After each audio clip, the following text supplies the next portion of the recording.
pinaka-paborito ko, isa sa mga pinaka-mababait, isa sa pinaka-malalaki ang puso. Ay, Parang talaga? ang bait ng Parang intro mo sa bumabawi kanya. ka, parang ganun. Mabait siya, malawak ang kanyang pangunawa, at malalim ang pangunawa. kanyang pagpapala. Ay, ganun ba?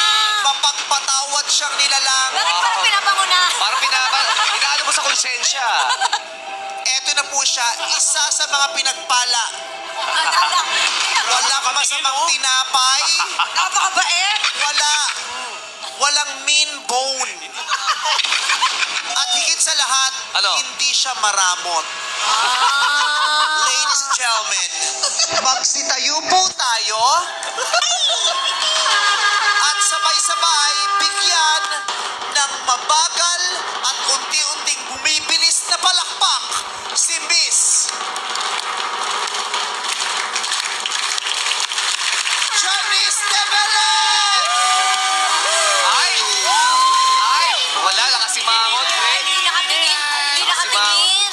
Ay, nako. Janice. Ni-snap gun ako. Magandang tanghali po. Ayan. Alam mo, yan ang nakakatakot, yung hindi Ala. nagsasalita. Eh, syempre. Yung mga hindi nagsasalita, mayroong binabalak yan. Ay, May binabala. Yan yung mga taong, mainit. Ay, nako, tinitingnan Tumingin ka sa'yo lang. ng Tumingin. Ay, grabe, ang